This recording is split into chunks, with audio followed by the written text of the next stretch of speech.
بسم الله الرحمن الرحيم الحمد لله رب العالمين والصلاة والسلام على سيدنا وحبيبنا محمد وعلى آله وأصحابه أجمعين۔ آج ہم انشاءاللہ 12ویں پارے کے مضامین کا خلاصہ آپ کی خدمت میں پیش کرنے جا رہے ہیں۔ 12ویں پارے سے چند آیات پہلے سورہ یونس ختم ہوتی ہے اور سورہ ہود شروع ہوتی ہے، اور اس سورہ ہود کے اندر کئی قصے بیان کیے گئے ہیں۔ حضرت ابوبکر صدیق رضی اللہ تعالیٰ عنہ نے نبی کریم صلی اللہ علیہ وسلم سے پوچھا کہ آپ بوڑھے لگ رہے ہیں،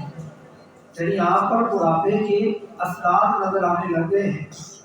آپ صلی اللہ علیہ وسلم نے فرمایا کہ مجھے سورہ ہود، سورہ واقعہ، سورۃ المرسلات، سورۃ النبأ اور سورۃ التکویر نے پورا کر دیا ہے، کیونکہ ان صورتوں کے اندر قیامت کی خبریں، امتوں پر عذاب ذکر کیا گیا ہے، جس کی وجہ سے جس کے غم نے مجھے برا کر دیا۔ آج ہم نے کبھی ان صورتوں کو پڑھا ہی نہیں، ان کا ترجمہ نہیں جانتے، تفسیر نہیں جانتے، ہماری زندگی میں کیسا اثر پڑ سکتا ہے۔ اور یہ دونوں جہانوں کے امام ہیں، اور وہ سورہ ہود اور ان صورتوں کو پڑھ کے ان قوموں کے ساتھ کیا کچھ ہوگا یہ سوچ کر کے آپ پر بڑھاپا چھا گیا اور آپ بوڑھے بوڑھے لگنے لگے۔ میں اور آپ اندازہ کریں کہ ہمارا قرآن کے ساتھ کتنا تعلق ہے۔ اس کے بعد دوسرے پوائنٹ پر شرم اور حیا ایمان کی ایک قسم ہے، مگر بعض لوگ حد سے زیادہ شرم حیا کرتے ہیں، حتیٰ کہ قضائے حاجت میں بھی اور پھر میاں بیوی آپس میں ملنے میں بھی شرماتے ہیں کہ رات کے اندھیرے میں جب وہ بستروں میں اپنے آپ کو ڈھانپ لیتے ہیں تو اس وقت کون ان کو دیکھتا ہے، اور ان کی چھپی اور اعلانیہ باتوں کو کون جانتا ہے؟ وہ صرف ایک اللہ جانتا ہے۔ مطلب شرم و حیا کی پاسداری کرنا بہت ہی اچھا عمل ہے، مگر اس میں اس قدر غلو کرنا یہ صحیح نہیں ہے۔ تیسرا پوائنٹ یہ ہے کہ ہر جاندار کا عزت اللہ کے ذمے ہے، وہ چھوٹی چیز ہے یا بڑی ہے، چھوٹا جانور ہے بڑا ہے، خشکی کیا ہے سمندر کیا ہے، انسان ہے یا جن ہے، تمام مخلوقات اللہ نے پیدا کی اور ان کا عزت بھی اللہ کے ذمے ہے، اور اللہ نے جو لکھا ہے وہ عزت ہر کوئی حاصل کیے اور کھائے بغیر اس دنیا سے نہیں جا سکتا۔ چوتھا پوائنٹ یہ ہے کہ مشرکین دوبارہ زندہ ہونے کو جادو قرار دیتے تھے، اور زمین اور آسمان پیدا کرنے سے پہلے اللہ کا عرش پانی پر تھا، اور آج اللہ کا عرش زمین آسمان پیدا کرنے کے بعد ساتوں آسمانوں کے اوپر ہر چیز کے اوپر اللہ کا عرش ہے سب سے اونچا، اور اللہ تعالیٰ اپنے عرش پر مستوی ہے اپنی شان کے لحاظ سے۔ جس طرح اللہ کی شان ہے ویسے اللہ اپنے عرش پر مستوی ہے، لیکن اس کی حالت کیسی ہے، کیسے اللہ تعالیٰ اپنے عرش پر ہے ہمیں نہیں پتا، نہ اس کا سوال کرنا ہے نہ اس کے بارے میں جاننا ہے، لیکن اللہ ذات کے ذات سے کہاں ہے اپنے عرش پر۔ اللہ ہر جگہ موجود نہیں ہے جیسے کہ بعض جنتی لوگوں کا یہ عقیدہ ہے۔ اس کے بعد پانچواں پوائنٹ نوح علیہ السلام اور ان کی قوم کا تذکرہ۔ جب نوح علیہ السلام نے کہا کہ تم صرف ایک اللہ کی عبادت کرو، انہوں نے کہا آپ تو ہمارے جیسے بشر اور انسان ہیں، اور تیرے جو ماننے والے غریب غربا ہیں، تو امیر اور پیسے اور کوٹھی گاڑی بنگلے والا تو آپ کو ماننے والا نہیں ہے۔ حق کی تاریخ میں یہ بات ہر دور میں سامنے آئی ہے کہ وہ نبی کو نبی صرف اس لیے نہیں مانتے تھے کہ وہ انسان ہے، اور انسان نبی کیسے ہو سکتا ہے، لیکن آج کا مسلمان نبی کو مانتا ہے مگر نبی کو انسان نہیں مانتا۔ دونوں نے کس طریقے سے نبی کو یا نبی کو انسان ماننے میں غلطی کی ہے، اس قوم نے بھی اور آج کی قوم نے بھی۔ چھٹا پوائنٹ یہ ہے غیب کا علم۔ فرمایا کہ میں تم سے نہیں کہتا کہ میرے پاس اللہ کے خزانے ہیں، سنو میں غیب بھی نہیں جانتا، اور نہ میں یہ کہتا ہوں کہ میں فرشتہ ہوں۔ تو یہ واضح ہوا کہ لوگ پھر بھی بڑے آرام سے کہہ دیتے ہیں کہ دیکھیے ہمارا مسلک اور ہے، آپ کا مسلک اور ہے، ہمارا یقین ہے کہ نبی سب کچھ جانتا ہے، تم نہیں مانتے ہو تو نہ مانو۔ قرآن کی اتنی واضح آیات آ جانے کے بعد بھی جو حق کو نہ مانے اور یہ کہہ کر کے حق چھوڑ دے تمہارے مسلک میں نہیں ہوگا، ہمارا نبی تو سب کچھ جانتا ہے، نعوذ باللہ من ذالک۔ اس کے بعد کاش آپ قرآن کی بات کو مان لیں اور سمجھ لیں اور اپنے عقیدے کی اصلاح کر لیں۔ ساتواں پوائنٹ قوم نے کہا کہ اے نوح تو نے ہمارے ساتھ بہت بحث کر لی، اب تو ہمیں جس عذاب سے ڈراتا ہے نا وہ عذاب لے آ۔ ہر روز جب ہم تیری بات نہیں مانتے کیا تو اللہ عذاب دے گا، تو ہمیں عذاب سے ڈراتا رہتا ہے، کیا اپنے رب کو کیا ہم پر عذاب دے۔ 950 سال یہ باتیں سننے کے بعد پھر قوم نے ہدایت کی دعا نہیں کروائی نبی سے کہ ہمارے لیے دعا کرو ہمیں ہدایت آ جائے، بلکہ الٹا نبی کو اطاعت دے رہے۔ تو اللہ تعالیٰ نے پھر حکم دیا کہ آپ ایک کشتی تیار کریں۔ جب کشتی کی تیاری شروع کی تو علیہ السلام کو چھٹے چھٹے جوڑ رہے کشتی بنانے کے لیے، تو جو سردار ہوتے تو پوچھتے کیا کر رہے ہو، فرماتے کہ میں تو کشتی بنا رہا ہوں۔ جس طرح آج آپ کا وہ فیلڈ نہیں ہے، وہ دوسرا بھی کام کرے، لوگ کہتے ہیں وہ یہ بھی کام تو شروع کر دیتا ہے۔ تو نوح علیہ السلام کو کئی طرح سے انہوں نے مذاق کیے ہوں گے، ان پہ ایک یہ کہ پہلے تو مولوی بنا کرتا تھا، وہ تو حامی بن گئے، تو ہم پھٹے جوڑ لگ گئے، مذاق کر رہی۔ تو نوح علیہ السلام نے جب کشتی تیار کر لی تو اس کے اندر جوڑا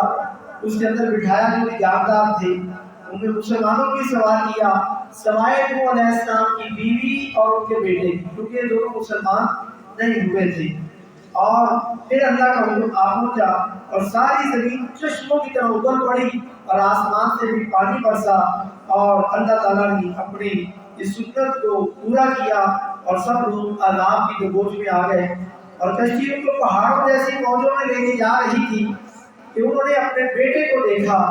تو ایک کنارے جب اس کو دیکھا تو نوح علیہ السلام نے پکار کر کے کہا کہ میرے پیارے بیٹے ہمارے ساتھ اس کشتی میں سوار ہو جا اور تم کافروں میں شامل نہ ہو۔ اسے جواب دیا قال سآوی الی جبل یعصمنی من الماء قال لا عاصم اليوم، یعنی لگا میں تو بڑی پہاڑی چوٹی پر چڑھ جاؤں گا، مجھے پانی وہاں سے نہیں پکڑ سکتا۔ تو نوح علیہ السلام نے فرمایا کہ آج کے دن کوئی بھی اللہ کے عذاب سے بچنے والا نہیں ہے سوائے جس پر اللہ رحم کرتے۔ اس وقت ان دونوں باپ اور بیٹے کے درمیان ایک موج حائل ہو گئی، ایک موج آئی اور نوح علیہ السلام کے بیٹے کو غرق کر دیا۔ تو کشتی جوتی نامی پہاڑی پر جا لگی، اور یہ جو کشتی میں لوگ سوار تھے ان کے علاوہ باقی سارے غرق ہو گئے۔ تو نوح علیہ السلام نے اپنے پروردگار کو پکارا اور کہا کہ اے میرے اللہ، اے میرے رب، یہ تو میرا بیٹا ہے، میرے گھر والوں سے ہے۔ تو اللہ تعالیٰ نے فرمایا انہ لیس من اہلک انہ عمل غیر صالح، کہ وہ تیرے گھر والوں میں سے نہیں ہے، اس کے اعمال اچھے نہیں ہیں۔ آج ہم بھی دیکھیں کہ آپ تو نمازی ہیں لیکن آپ کی اولاد نمازی نہیں، آپ نیک ہیں، آپ کی اولاد نیک کیوں نہیں؟ آپ اپنی اولاد پر توجہ کیوں نہیں کر رہے؟ آپ تو مسجد آ رہے ہیں، اولاد پر کیوں سختی نہیں کرتے؟ اپنی اولادوں پر غور کریں اور ان کو اصل اور دین لازم پر لگا کے جائیں، اور اگر پھر بھی ان کی قسمت میں نہیں ہے، ہمارا کام کوشش کرنا ہے، دعائیں کرنا ہے، ان کے لیے دن رات دین کے لیے فکر مند ہونا ہے۔ لیکن آج دنیا کے لیے تو سب فکر مند ہے، دین کے لیے نہیں۔ اور اللہ نے نوح علیہ السلام کو پھر تنبیہ فرمائی کہ تجھے ہرگز وہ چیز نہیں مانگنی چاہیے جس کا آپ کو علم نہ ہو۔ اور یہ اللہ تعالیٰ نے فرمایا اپنے اس نبی کو جس نبی نے 950 سال اللہ کے دین کی تبلیغ کی، اور فرمایا کہ نوح میں تجھے نصیحت کرتا ہوں کہ اپنا شمار جاہلوں میں سے نہ کرنا۔ اس نصیحت کا مقصد نوح علیہ السلام کو بلند مقام عطا کرنا تھا کہ آپ اپنے بیٹے کی سفارش کر کے اپنے مقام کو کم نہ کریں۔ یہاں پر ہمارے لیے قابل غور بات ہے، اللہ بڑا ہے اور مالک ہے، سب نبی چھوٹے ہیں اور اللہ کے حکم کے تابع ہیں، اللہ کے حکم کے نیچے ہیں۔ ہمارے پیارے نبی صلی اللہ علیہ وسلم بھی اللہ سے بڑے نہیں ہیں، اللہ سے چھوٹے اور اللہ کے حکم کے تابع ہیں۔ اللہ کا نبی اپنے بیٹے کو اللہ کے عذاب سے نہیں بچا سکا کیونکہ اس کے اعمال اچھے نہیں۔ تو کیا آج کے مولوی، آج کے پیر اور آج کے قبر والے تمہیں اللہ سے عذاب سے بچا لیں گے؟ سوچنے کی بات ہے۔ گویا کہ اللہ کسی کو کسی رشتہ داری کی وجہ سے معاف نہیں کرتا، اس کی بے شمار مثالیں ہیں، مگر مسلمان پھر بھی سمجھتا نہیں۔ نوح علیہ السلام کا بیٹا اور بیوی غرق ہو گئے، نوح علیہ السلام نہیں بچا سکے۔ آسیہ کا خامد فرعون تھا، آسیہ علیہ السلام کو نہیں بچا سکی، اور لوط کی بیوی نافرمان تھی، لوط علیہ السلام اس کو نہیں بچا سکے۔ نبی صلی اللہ علیہ وسلم کا چچا ابو طالب، ابو لہب نافرمان تھے، مسلمان نہیں تھے، نبی صلی اللہ علیہ وسلم کو نہیں بچا سکی۔ اگر نبی اپنے رشتہ داروں کو برے اعمال کی وجہ سے کسی قسم کا کوئی فائدہ نہیں دے سکے، نہ دے سکیں گے، تو تجھے بھی پھر اعمال اپنے صحیح کرنے ہوں گے، اپنے عقیدے کی اصلاح کرنی ہوگی، اور قرآن و سنت کو پڑھانا ہوگا تاکہ تجھے بھی کامیابی ملے۔ یہ رشتہ داریاں، یہ نسبتیں، یہ سید اور پیر ہونا، یہ کسی کام نہیں آئے گا۔ اور جنت کی عورتوں کی سردار حضرت فاطمہ الزہرا رضی اللہ تعالی عنہا، حسنین کریمین جو جنت کے نوجوانوں کے سردار ہیں، ان کی والدہ کو، نبی کی بیٹی کو، حضرت علی کی بیوی کو آپ صلی اللہ علیہ وسلم اپنے لفظ جگت کو کیا فرماتے ہیں؟ یا عملی یا فاطمہ، کہ فاطمہ اچھی اعمال کرنا، لا اغنی عنک من اللہ شیئا، کل قیامت والے دن اللہ کے دربار میں تیرے کسی کام نہیں آ سکتا۔ یہ کیوں فرمایا؟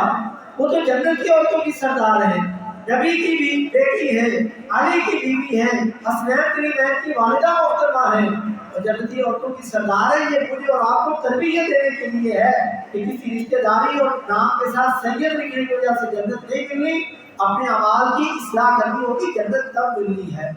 تو اپنے اعمال کی اصلاح ضروری ہے۔ اور اللہ نے پھر نوح علیہ السلام پر سلامتی بھیجی اور برکتیں نازل فرمائیں، اور اس کشتی والے پار ہو گئے۔ اس کے بعد اللہ تعالیٰ نے فرمایا تلک من انباء الغیب نوحیہا الیک، یہ غیب کی خبریں ہیں جن کی وحی کے ذریعے ہم آپ کو خبر دیتے ہیں، اس وحی کی جس کی تمہیں خبر نہیں تھی۔ یعنی آپ غیب جاننے والے نہیں ہیں، یعنی نبی کو جب تک اللہ نہ بتائے نبی کے علم میں وہ بات نہیں آتی، اور ہمارا نبی وہ نبی ہے جو اپنی مرضی سے بولتا ہی نہیں جب تک اللہ تعالیٰ وحی نازل نہ فرما دے۔ اللہ نے اس آیت میں بھی غیب جاننے والوں کے دعوے کا رد کیا ہے، کیونکہ یہ اللہ کی صفت ہے جو کسی اور کو دینا یا اس کا تھوڑا سا بھی حصہ کسی اور کو اس کا اہل سمجھنا یہ شرک ہے۔ اور اکثر آج کے ہمارے مسلمان نبی کو غیب جاننے والا سمجھتے ہیں، بلکہ پیروں فقیروں کو بارے میں عقیدہ رکھنے کو سب کچھ جانتے ہیں، ہاتھ کی لکیریں دیکھ کے بتا دیتے ہیں تمہارے ساتھ کیا ہونے والا ہے، تیری جیب میں کتنے پیسے ہیں، تو یہ کیا کر کرے گا۔ یہ سارے جادو کے طریقے ہیں، لیکن لوگ ان کو غیب جاننا سمجھ کر کے اپنے عقیدے کا بیڑا غرق کرنے والا یاد باللہ۔ اس کے بعد قوم نوح کا تذکرہ، پھر قوم عاد کو بھی اللہ نے بڑا عروج عطا کیا۔ پھر جب وہ دین سے دور ہو گئے تو اللہ نے ہود علیہ السلام کو ان کی اصلاح کے لیے بھیجا، انہوں نے بھی یہی دعوت دی کہ میری قوم صرف ایک اللہ کی عبادت کرو، اس کے سوا کسی اور کی عبادت نہیں کرنی، کہ تمہارا کوئی اور معبود نہیں ہے۔ پھر جب یہ قوم بھی شرک کرنے سے باز نہ آئی، اللہ کی آیتوں کا انکار کیا اور اس کے رسولوں کی نافرمانی کی، تو اللہ نے پھر عذاب بھیج کر ان کو تباہ کر دیا، جو تیز اور ٹھنڈی ہوا اور آندھی کا تھا، جو 7 دن اور 8 راتیں مسلسل کرتی رہی۔ یہ دنیا کا عذاب ہے اور آخرت کا عذاب بہت سخت ہے۔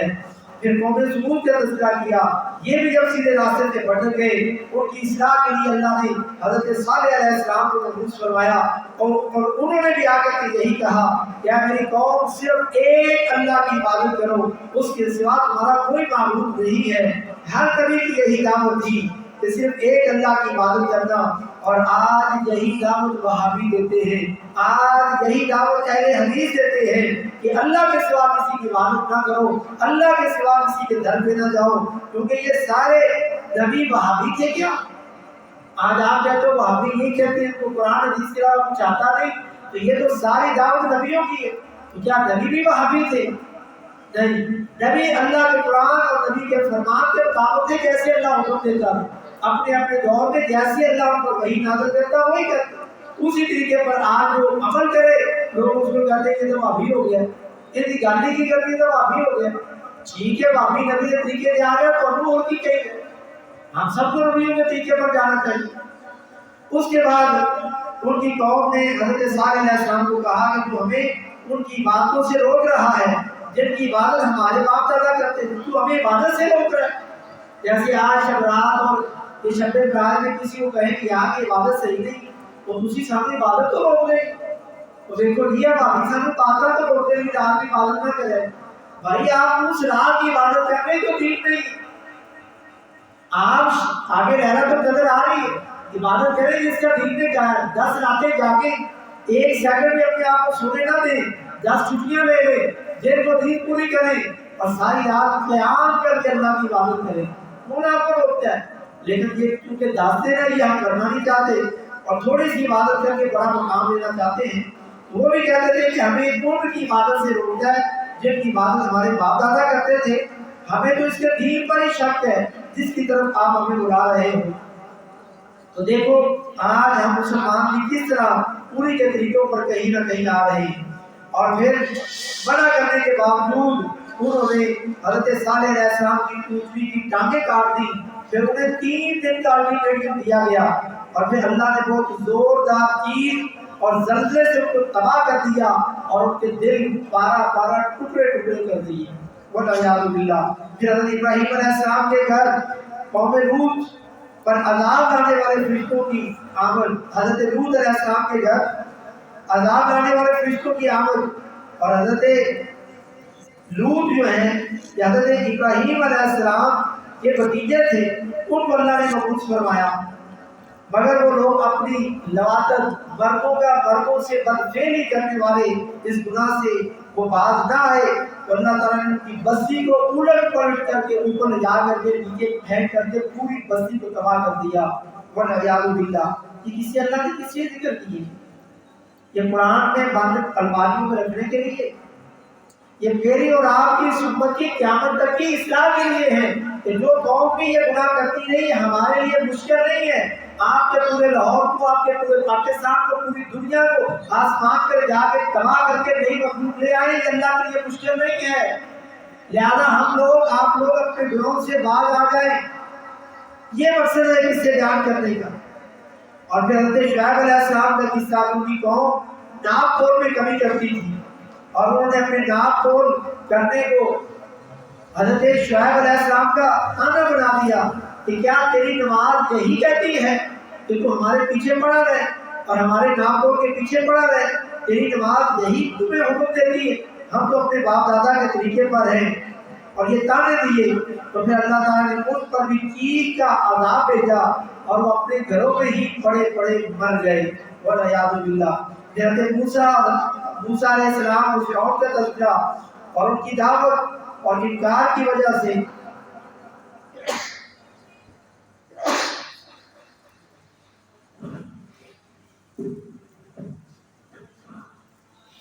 الحمدللہ یہدیکم اللہ ویصلح بالکم۔ حضرت موسیٰ علیہ السلام اور فرعون کا تذکرہ اور ان کی دعوت اور انکار کی وجہ سے فرعونیوں کی تباہی کا ذکر کیا، جو دوسرے بھی کئی مقامات میں ہمیں قرآن پاک میں ملتا ہے۔ ان بستیوں کی تباہی کی بعض خبریں بیان کرنے کا مقصد یہ ہے کہ لوگوں کو سمجھانا اور نبی کریم صلی اللہ علیہ وسلم کو تسلی دینا، کیونکہ اللہ کچھ بھی ظلم نہیں کرتا، بلکہ وہ لوگ خود اپنی جانوں پر ظلم کرتے ہیں۔ پھر ان کے معبودوں نے ان کو اس عذاب سے بھی فائدہ نہیں پہنچایا جن کو وہ ہمیں چھوڑ کر کے پکارتے ہیں، اور میرے پروردگار کا پکڑنے کا یہی طریقہ ہے، سزا دینے کا یہی طریقہ ہے۔ آج بھی لوگ قبر والوں کو ایسے ہی پکارتے رہتے ہیں اور پھر زلزلہ، عذاب، سیلاب سے دو چار ہوتے ہیں، مگر ان کے قبر والے، ان کے پیر ان کو کسی طرح بھی ان کی مدد نہیں کرتے، ان کو کسی طرح بھی بچا نہیں سکتے، لیکن عقل ان کو پھر بھی نہیں آتی۔ اور آخر میں اس سورت کے آخر میں بتایا گیا کہ نیکیاں برائیوں کو مٹا دیتی ہیں، بشرطے کے کبیرہ گناہوں سے انسان بچتا رہے۔ کسی بستی یا قوم پر اس وقت عذاب نہیں آتا جب تک اللہ اس بستی کی اصلاح کے لیے علماء کو یا نبیوں کو نہ بھیج دے۔ اور پھر اللہ نے فرمایا کہ زمین و آسمان کا علم غیب صرف ایک اللہ کے پاس ہے، جس کی طرف تم نے اپنے تمام معاملات کو لے کر کے رجوع کرنا ہے۔ یہاں پر سورہ ہود ختم ہوئی اور سورہ یوسف شروع ہوئی۔ ابھی جب میں پڑھتا قاری صاحب سورہ یوسف کی بڑے ہی پرسوز لہجے میں تلاوت فرما رہے تھے، اللہ تعالیٰ قاری صاحب کی آواز میں، ان کے علم میں، عمل میں اللہ تعالیٰ برکتیں نازل فرمائے، اور آپ لوگوں کے یہ بڑے محبت کے انداز سے قیام کے حالت میں سننے کو اللہ تعالیٰ قبول و منظور فرمائے۔ سورہ یوسف کے شروع میں قرآن کے نزول کا مقصد بیان ہوا کہ اس پر غور و فکر کرو، اور غور و فکر تبھی ہوتا ہے جب کسی بات کی سمجھ لگے۔ اب قرآن کو ترجمے سے پڑھیں گے تو غور و فکر کریں گے، مگر جب ہم ترجمہ ہی نہیں پڑھیں گے تو کیسے ہم غور و فکر کریں گے؟ فجر کے بعد ماشاء اللہ قاری صاحب جب ترجمے کی کلاس لیتے ہیں کتنے لوگ ہوتے ہیں؟ 2-4 لوگ، لیکن اسی ترجمے کی کلاس پڑھنے کے بعد اگر 21ویں گریڈ کی نوکری ملتی، قاری نہیں سامنے اپنا نصیب ملتی، پھر اسی قاریوں کو 50,000 لاکھ روپیہ فیس دے کے کہنا سی کہ ترجمہ پڑھاؤ، میری 21ویں گریڈ کی نوکری مارنی تھی، کوئی تھوڑا ہاتھ پڑتا ہے نوکری بعد میں ترجمہ پڑھا ہوا ہے، اس کی نوکری 21ویں گریڈ کی ملنی مرنے کے بعد اور اس کے اندر فکر نہیں، بس میں قاری صاحب کیا ہے ترجمہ پڑھ لو بندہ بہتا ہی کوئی وہ کی کرنا پڑھ کے یہ دن آپ کہڑی نوکری لگ جانی۔ میرے بھائیوں اس قرآن کو پڑھیں، اگر اصل دین کا مزہ لینا ہے، یہ تراویحوں کا مزہ لینا ہے، آپ عربوں میں جائیں اور رمضان میں ہر مسلمان چاہتا ہے مجھے عمرے کی موقع ملے میں جا کے وہاں تراویحیں پڑھوں، اور امام صاحب ایک آیت پڑھتے ہیں ہم کو سیاست میں کرتے ہیں پورا حرم رو رہا ہوتا ہے، ہمارے پاکستانی پریشان کھڑے ہوتے ہیں پتہ نہیں کی ہو گیا مولوی صاحب امام جامع پتہ نہیں کی ہو گیا روئی جانے میں سسکیاں ہی پڑ گئی ہیں کیونکہ سانو نہ آگا نہ پتہ نہ پیتا پیچھا کا اور روئی جا رہے ہیں اسی پریشان کھڑے نماز وہ کم اتر وہ فہم بھی پتہ چل گیا بات کیا ہو رہی ہے، امام کی ہم کو سیاسو نکلے آواز ایسی ہوگی آپ رو پڑے کہ اللہ تم نے اتنی عذاب ان قوموں پر بھیجے یہ کیا ہم کہاں پہ کھڑے، تو شاید ہمارا یہ رونا ہماری زندگیاں بدل دے اور پھر نماز کے اندر رونا تو اللہ کے ڈر کی وجہ سے رونا آ جائے، ہماری کبھی کوئی نماز ایسی نہیں کہ ہمیں رونا آیا ہو یا ہمارے آنسو نکل گئے ہو یا یہ تصور ہی پیدا ہو گیا ہو، یہ قرآن ترجمے کے ساتھ نہ پڑھنے کا نتیجہ ہے۔ اللہ مجھے اور آپ کو قرآن پاک ترجمے کے ساتھ تفسیر کے ساتھ پڑھنے کی اور اس کی گہرائی کو جاننے کی توفیق نصیب فرمائے، اور صبح ٹائم کو ادھر ترجمے کی کلاس چل رہی ہے میں تمام بھائیوں سے گزارش کروں گا اپیل کروں گا اللہ کے لیے اس میں ضرور شریک ہو اور باقاعدگی سے ہو، سارے کام کاج جو 15 منٹ کے لیے چھوڑ دیا کریں تو کچھ نہیں ہوتا 15 منٹوں سے، اور 15 منٹوں گھر سے تیار ہوتے ہوتے بندے کے لگ جاتے ہیں جہاں آپ نے جانا ہے، لیکن رب کا کلام سمجھنے کے لیے ہمارے پاس ٹائم نہیں اور یہ فری میں، اور مزے کی بات یہ کہ دینی تعلیم اکثر جگہوں پر فری میں ہے لیکن پھر بھی ہم حاصل نہیں کرتے، اور آپ کے ہر بچے کے اسکول میں 2-2 4-4 5-5 ہزار فیس ہے، جتنے بچے ہیں سب کی آپ دیتے ہیں، لیکن مسجد میں کوئی بھی بچہ پڑھ لے، بڑے نہیں آ رہے تو بچے کتنے آئیں گے؟ اللہ تعالیٰ ہمارے حالات پر رحم فرمائے۔ اور حضرت یوسف علیہ السلام کو ان کے والد نے نصیحت فرمائی کہ بیٹا اپنا یہ خواب کو آیا تھا اپنے سوتیلے بھائیوں سے ذکر نہ کرنا کہیں وہ تمہارے خلاف کی چالیں نہ چلیں، پھر آپ کے بھائیوں نے آپ کو قتل کرنے کا منصوبہ بنایا اور اس میں ایک بھائی رحم دل تھا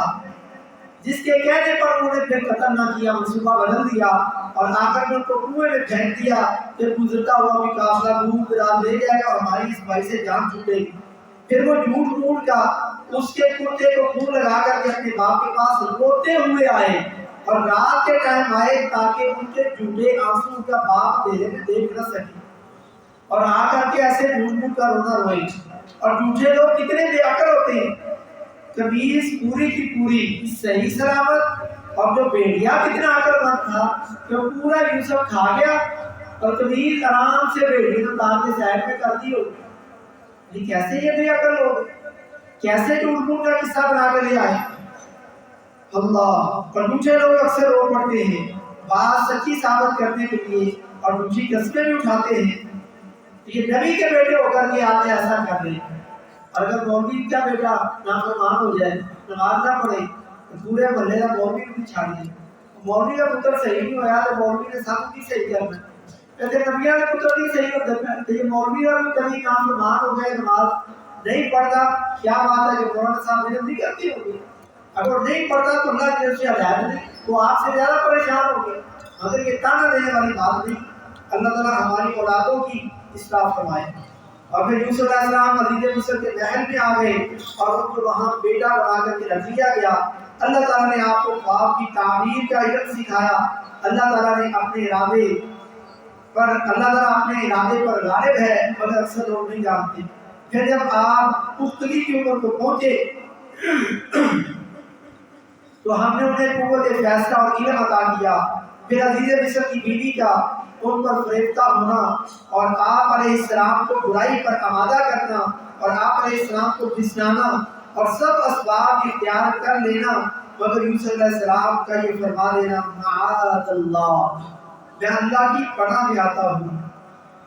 اور پھر فرمایا کہ اگر یوسف علیہ السلام اللہ کی طرف سے دلیل نہ دیکھتے تو اس کا مقصد کر بیٹھتے، قصد کر بیٹھتے، تو پھر اللہ نے آپ علیہ السلام سے برائی اور بے حیائی کو دور کر دیا، کیونکہ آپ اللہ کے مخلص اور چنے ہوئے بندوں میں سے تھے۔ پھر آپ پر الزام لگایا گیا، مگر گھر کی گواہی سے ملکہ مصر کی برائی اور جھوٹی بات اور الزام پکڑا گیا، کیونکہ وہ فوراً مکر گئی اور یوسف علیہ السلام پر الزام کو تہمت لگا دیا کہ دیکھو جی آپ کی غیر موجودگی میں آپ کی بیوی پر حملہ کرنے لگا تھا۔ عورتوں کے مطلب کتنے برے ہیں، اللہم انا نعوذ بک من فتنۃ النساء، اللہ ہمیں عورتوں کے فتنوں سے ہمیں بھی بچا، ہماری حفاظت فرما۔ پھر عزیز مصر کی بیوی نے شہر کی تمام عورتوں کو بلا بھیجا جن کے اندر یہ بات مشہور ہو چکی تھی کہ بادشاہ کی بیوی اپنے غلام پر فریفتہ ہوگی، اپنے نوکر پر، تو وہ بھی اگر عشق کرنا تھا تو کسی بڑے آدمی سے عشق کرتی، اپنے نوکر کے ساتھ عشق کر لیا۔ اب یہ بات ملکہ مصر کو بڑی بری لگی، ان کی دعوت رکھی اور دعوت میں ان کو پھل دیے اور تیز ترین چھریاں دی، اور جب پھل مل کو وہ کاٹنے لگی تو یوسف علیہ السلام کو حکم دیا کہ اس کمرے سے جا کر اس کمرے میں کچھ چیز لاؤ۔ جیسے وہ گزرے سامنے عورتیں بیٹھی، جیسے ہی یوسف علیہ السلام کو دیکھا، حاش للہ ما ھذا بشرا، یہ کیسا انسان ہے، یہ انسان ہے، اور چھریاں چل رہی ہیں، پتہ ہی نہیں چلا کہ انگلیاں کٹ گئی پھل کے ساتھ، پھل ختم ہوا، ادھر سے انگلیاں بھی کٹ گئی، ان کو پتہ ہی نہیں چلا، اتنے حسین و جمیل۔ اب یہ ملکہ ثابت کرنا چاہتی تھی کہ تم تو مجھے تانا دیتی تھی، میں روز اس کے پاس رہتی ہوں، کیسے صبر کرتی پھرتی، تم تو ایک دن میں دیکھ کر کے اپنی انگلیاں کاٹ لیتی، تمہارا کیا حال ہو گیا؟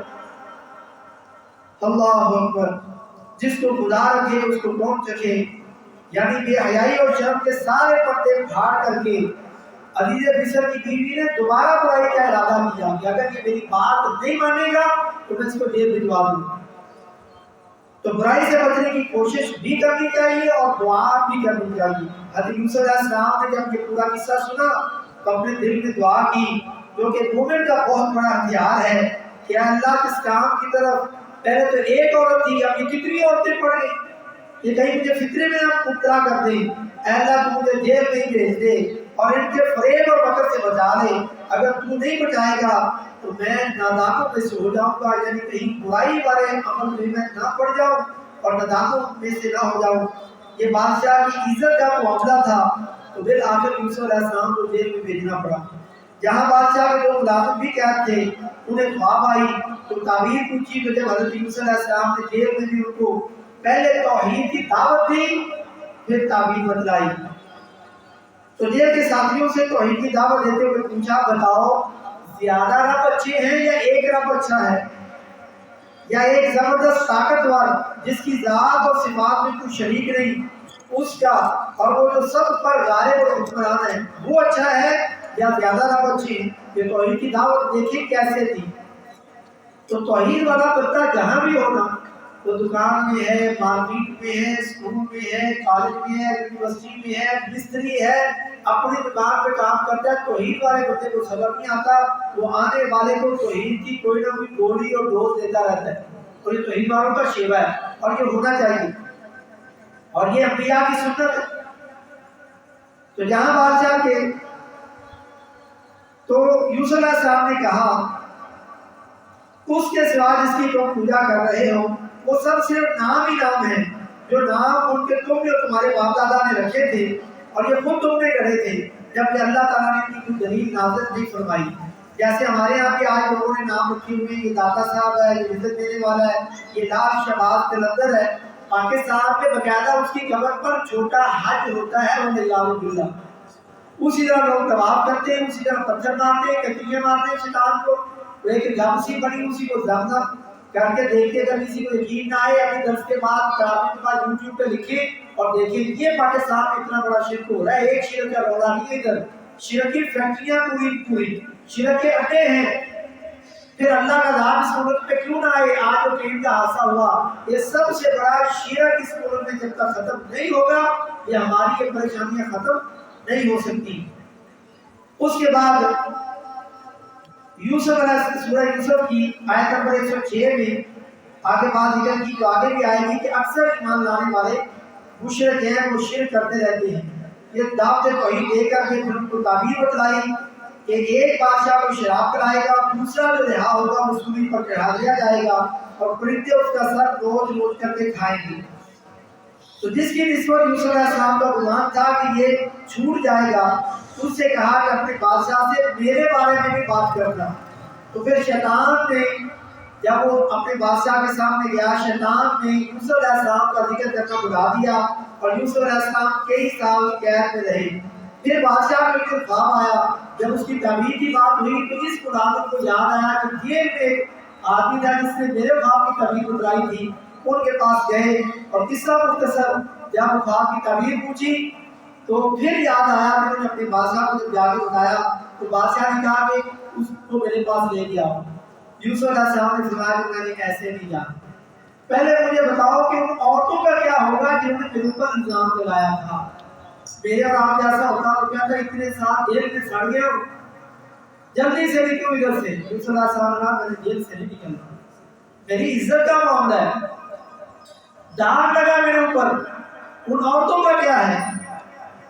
تو ان عورتوں نے پھر آپ کی پاک دامنی کی گواہی دی، یہ اظہار کیا کہ اللہ کی طرح یوسف نے ہم نے کوئی برائی نہیں دیکھی۔ تو عزیز مصر کی بیوی نے بھی کہا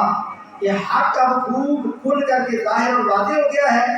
میں نے ہی اسے پھسلایا تھا اور بے شک وہ سچوں میں سے سچا، اس کے اندر کوئی برائی نہیں۔ پھر یوسف علیہ السلام جیل سے نکل کر کے بادشاہ کے مقرر وزیر کی کرسی پر بیٹھے۔ اور یہاں پر ایک میٹھا قصہ بھی ہے کہ اللہ تعالیٰ نے عزیز مصر کی جو بیوی جس کا لوگوں نے خود زلیخا نام رکھا ہوا، ایسا نام کوئی احادیث میں نہیں آیا جی، وہ اس کی سچی محبت تھی، وہ بوڑھی ہو گئی تھی، پاگل ہو گئی تھی، یوسف علیہ السلام کے عشق میں ٹکرے مار رہی تھی، اللہ کو ترسایا، اللہ نے اس کو جوان کر دیا، یوسف علیہ السلام بھی جوان ہو گئے، دونوں کی شادی ہو گئی۔ یہ جھوٹ ہے، یاد رکھیں گندی عورت، بدکار عورت کبھی بھی نبی کے نکاح میں نہیں آ سکتی۔ نبی کے نکاح میں مشرکہ عورت تو آ سکتی ہے لیکن جسمانی طور پر گندی عورت نہیں آ سکتی۔ یہ دیکھ کر رکھیں، یہ گندی عورت تھی عزیز مصر کی، کیسے نبی کے نکاح میں آ گئی؟ یہ جھوٹا قصہ وہ بیان کرتے ہیں، حضرت یوسف کی شان بیان کرتے ہوئے شان بھی ہے، گستاخی کرتے ہیں یوسف علیہ السلام۔ آپ تو کسی گندی عورت کو پسند نہ کریں جس کو آپ آنکھوں سے برائی کرتا دیکھ لیں، یہ تو خود یوسف علیہ السلام کے ساتھ برائی کرنے کے لیے آئی، تو کیسے نبی کی یہ بیوی بن سکتی ہے؟ ان فطروں سے مسلمان کا بچنا بہت ضروری ہے اور انسان کو اپنی جوانی کو پاک کرنا چاہیے اور عشق مشوقی میں اپنی زندگی کو ضائع نہیں کرنا چاہیے۔ یوسف علیہ السلام کا یہ قصہ عشق مشوقی کا قصہ نہیں ہے، یہ نوجوانوں کی زندگیاں، مردوں عورتوں کی زندگیاں گزارنے اور بدلنے کا قصہ ہے۔ اللہ رب العزت ہمیں اپنی زندگیاں بدلنے کی، اپنی زندگیاں قرآن و سنت کے مطابق گزارنے کی اللہ توفیق نصیب فرمائے۔ وما توفیقی الا باللہ۔